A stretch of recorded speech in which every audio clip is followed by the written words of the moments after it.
تو آپ کو یاد ہوگا کہ جب اسکول میں پڑھتے تھے تو ٹیچر کا کنٹرول ہوتا تھا نا پوری کلاس کے اوپر. جی بالکل. لیکن کلاس کے اندر سے ایک ذرا اچھی صحت والے لڑکے کو مانیٹر بنا دیا جاتا تھا کہ ٹیچر کی عدم موجودگی میں کلاس کو قابو کرنے کا کام مانیٹر کے پاس ہوتا تھا. تو یہ چیف وپ کو آپ مانیٹر سمجھیں اس پارٹی کا, کیونکہ پارٹی کے جو ماسٹر صاحب ہیں وہ جیل میں ہیں. وہ نہ بھی جیل میں ہوں تو پھر بھی جو چیئرمین ہوتا ہے وہ اپنی جگہ پہ, جو قائد ایوان ہوتا ہے وہ اپنی جگہ پہ, قائد حزب اختلاف اپنی جگہ پہ, لیکن پارٹی کو قابو کرنے کے لیے یہ مانیٹر صاحب ہیں جو ہمارے شہر کے ملک عامر ڈوگر صاحب. اگر خان صاحب بنی گالہ میں شفٹ ہوتے ہیں, جیسے پہلے بی بی کو بنی گالہ شفٹ کیا گیا, تو اس سے جو تاثر پیدا ہو رہا تھا وہ تھا کہ شاید کوئی گل بن گئی, کوئی ریلیف مل رہا ہے, کوئی سودے بازی ہو رہی ہے. وہ ناقص پلاننگ ٹریفک پلان کے حوالے سے ہے کہ ایک ٹیم کی رہائش کو اس جگہ دے دیا گیا جہاں شہر کا مرکز ہے, ہب ہے. خاص طور پر ہم کارڈیالوجی ہاسپٹل کے حوالے سے بات کرتے ہیں, نشتر کے لیے بات کرتے ہیں, تو مریضوں کا ایمبولینس کا آنا جانا وبال جان بن جاتا ہے. کہ یہ جب ہمارے قومی زندگی کا حصہ ہے کرکٹ, اور میچ بھی ہونے ہیں اور اس میں ٹیموں نے بھی آنا ہے, تو پھر تھوڑے سے پیسے خرچ کریں. اتنا بڑا بجٹ ہے کرکٹ کنٹرول بورڈ کا, ایک اسٹیڈیم کے اندر ہی بندوبست کر دیں, ایک ہوٹل بنا دیں 4 اسٹار کے ان کے معیار کے مطابق. اعوذ باللہ من الشیطان الرجیم, بسم اللہ الرحمن الرحیم. ناظرین, آپ کا ہوسٹ یاسین لگ سین نیوز کے پروگرام کرنٹ سین میں ہم آپ کو خوش آمدید کہتے ہیں. ہمارے ساتھ اسٹوڈیو میں تشریف رکھتے ہیں جبار مفتی صاحب, جو کسی تعارف کے محتاج نہیں, ہمارے اساتذہ کرام میں سے ہیں.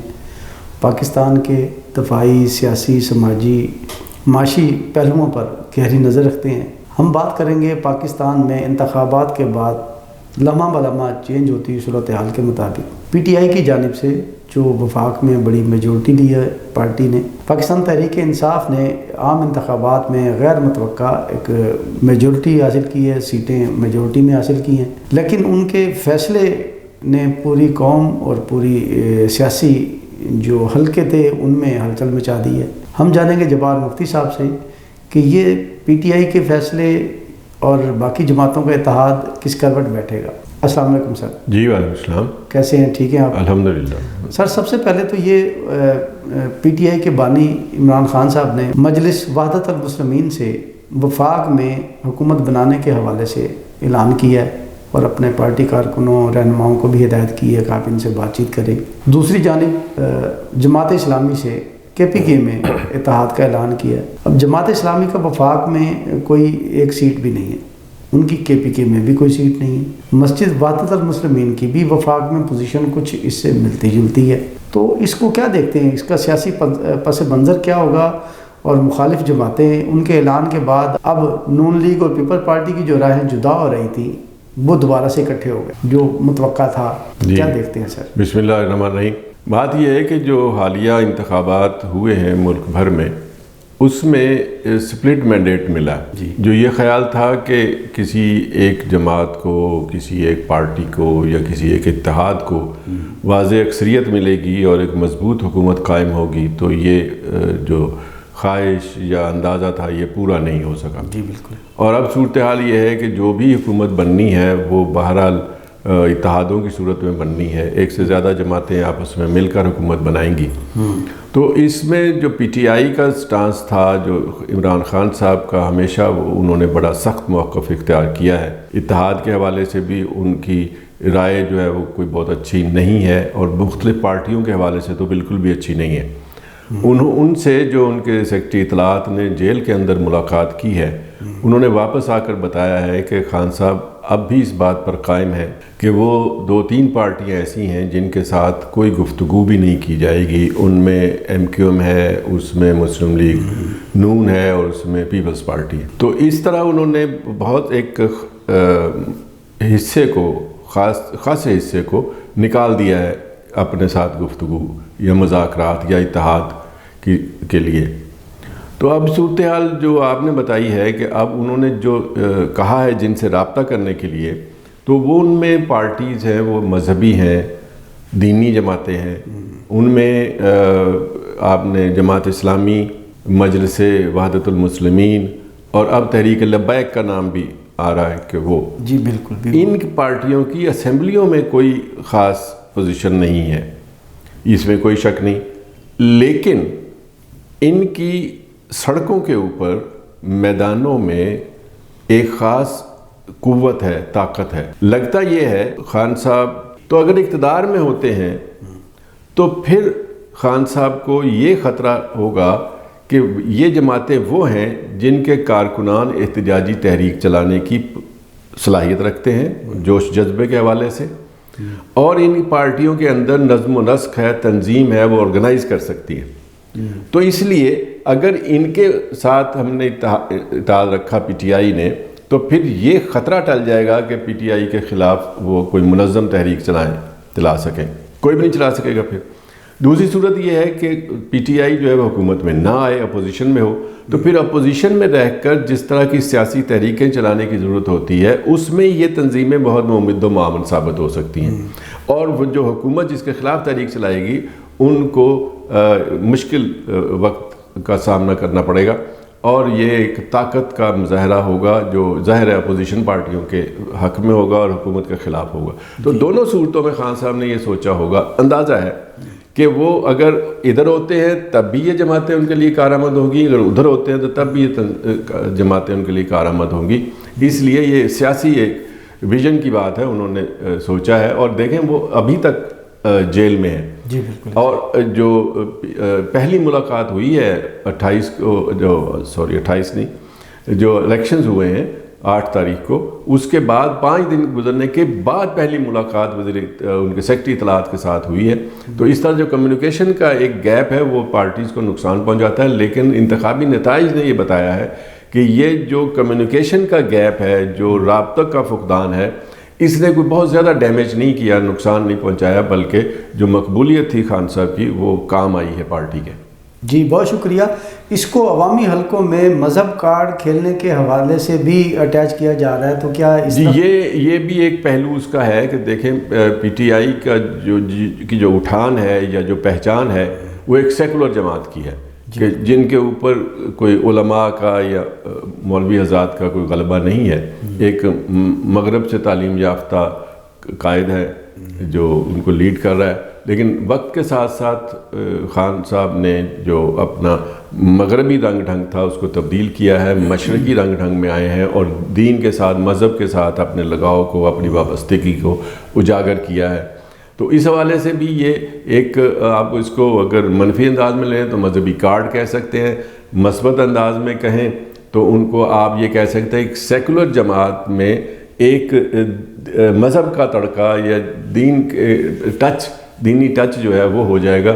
اور یہ پہلے بھی خان صاحب جب تحریک چلا رہے تھے تو ایاک نعبد و ایاک نستعین اسی حوالے سے تھا، اور وہ آپ کو یاد ہوگا کہ جب وہ عمرے کے لیے مدینہ شریف جاتے تھے تو ننگے پاؤں جاتے تھے، احترام کا یہ عالم، اور یہاں پر بھی بہت ساری انہوں نے، اور خاص طور پہ انہوں نے جو ایک مذہبی اور روحانی شخصیت کے ساتھ شادی کی اور ان کے رنگ میں ڈھلنے کی کوشش کی ہے، تو یہ ان کا لگاؤ اور وقت کے ساتھ ساتھ بدلتا بھی ہے۔ تو اب وہ میرا خیال ہے کہ وہ دونوں چیزوں کو ساتھ لے کے چلنا چاہتے ہیں، مشرق اور مغرب کو، دین اور دنیا کو۔ بہت شکریہ۔ اس سے پہلے ماضی میں اس طرح اعلان اور لانگ ٹرم فارمولے کے تحت اتحادی جماعتوں میں کوئی بھی جماعت ایسی شامل نہیں تھی، وقتی طور پہ ممبران پورے کرنے کے لیے آپ نے کر لی تو ٹھیک ہے۔ یہ فرسٹ ٹائم اعلان اتحاد کیا جا رہا ہے، اور تینوں سیاسی کی بجائے مذہبی جماعتوں سے ہے۔ تو پی ٹی آئی کا کلچر جلسے جلوسوں میں جیسے ڈانس، ڈھول اور یہ سب کچھ چلتا ہے، کیا یہ لانگ ٹرم تعلق چل پائے گا ان کا اتحاد، لانگ ٹرم ایک دوسرے کے ساتھ سپورٹ کر پائیں گے؟ اچھا، یہ ایک بڑی ہی دلچسپ بات، آپ اس کو غور کیجئے گا اس میں، کہ موسیقی کا تڑکا سب سے پہلے عمران خان صاحب کے جلسوں میں لگا۔ بالکل ایسے ہی۔ اس کے اوپر جتنی دیگر جماعتیں تھیں انہوں نے اس کو ایک غیر سنجیدہ کوشش کاوش قرار دیا اور ناپسندگی کا، اور بلکہ پبلک میں اس کا تمسخر اڑانے کی کوشش کی۔ جی بالکل۔ اب جماعت اسلامی کے جلسوں میں بھی موسیقی کا ٹچ ہوتا ہے، یعنی کہ سب اس رنگ میں ڈلے گئے، سب اس رنگ میں ڈل گئے ہیں۔ یہ ان کی مقبولیت کی ایک دلیل ہے کہ لوگ ان کے پیچھے پیچھے چلے ہیں اور انہوں نے اس رنگ میں رنگنے کی کوشش کی ہے۔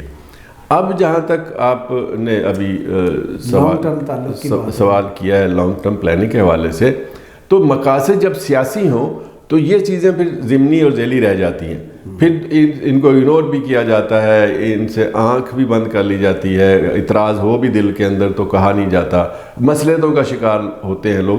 تو اس لیے میں نہیں سمجھتا کہ یہ کوئی رکاوٹ بنے گی یا آپس میں ان کے اتحاد کو کمزور کرے گی.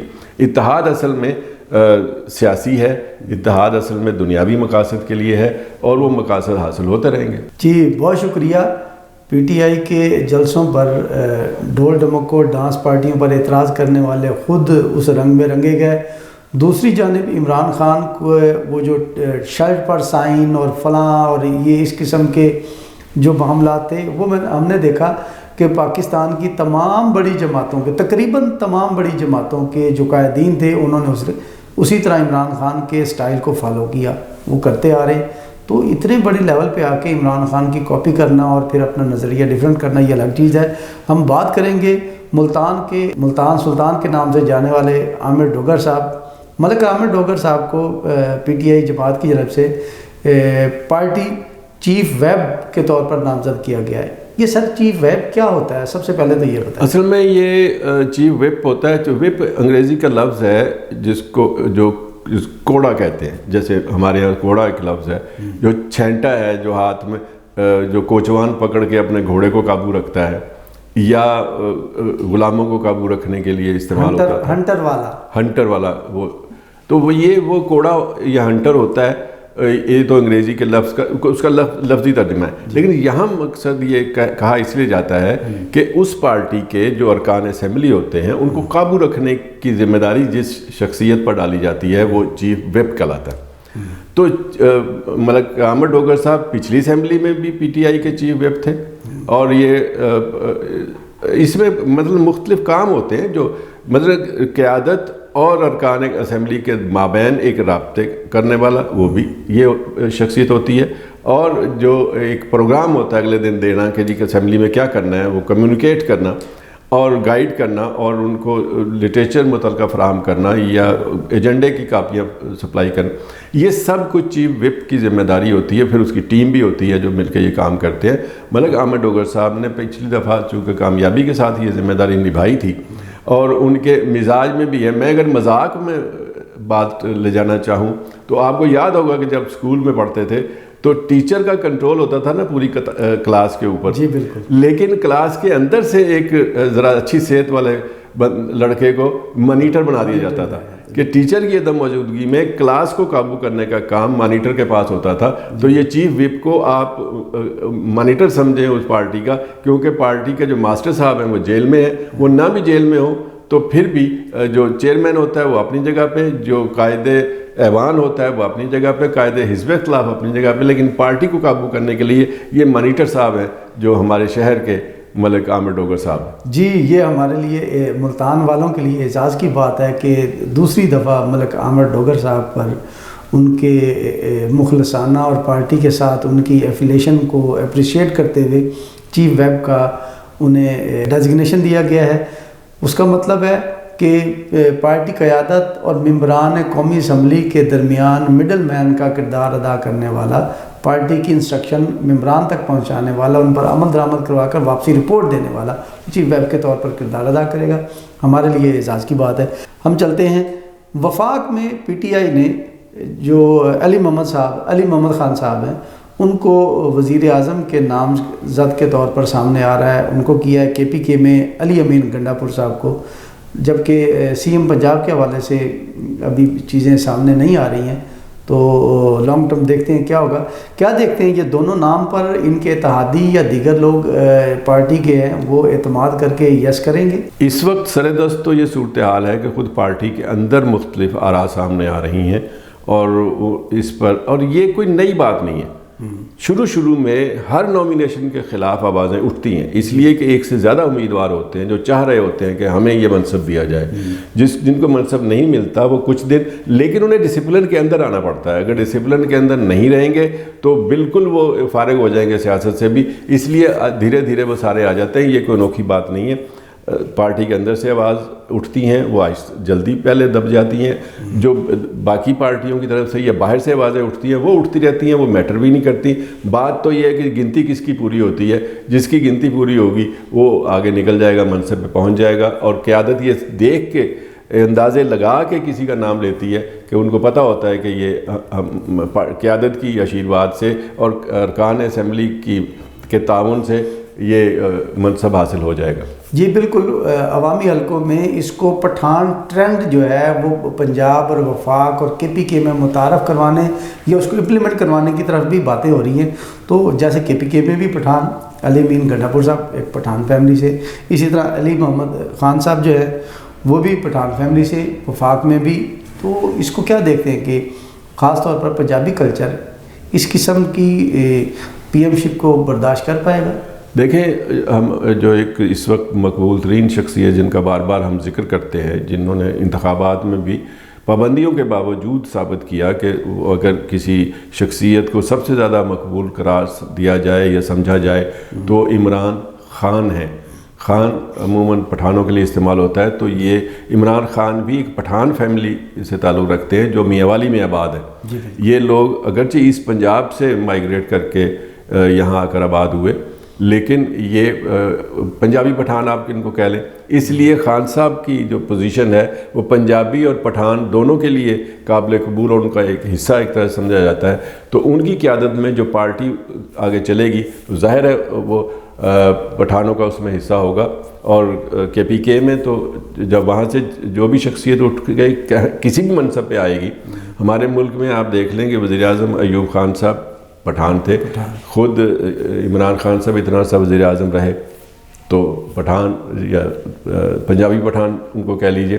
تو اس لیے یہ سارے صوبے، ساری قومیں پاکستان کی ہیں، کسی میں سے بھی اٹھ کے آ جائے، پنجابی آ جائے، پٹھان آ جائے، سندھی آ جائے، بلوچی آ جائے، سرائکی آ جائے، کوئی بھی آئے تو وہ پاکستانی ہے، اس نے منصب کا حق ادا کرنا ہے اس کے۔ اور یہ الحمدللہ پاکستان میں ایسا کوئی تعصب نہیں ہے، چھوٹے صوبوں سے آتے ہیں، وزیر اعظم سندھ سے آئے، بلوچستان سے آئے، تو یہ کوئی تعصب نہیں ہے اور یہ اچھی بات ہے، اور بدل بدل کے آتے رہیں تو اور بھی اچھی بات ہے۔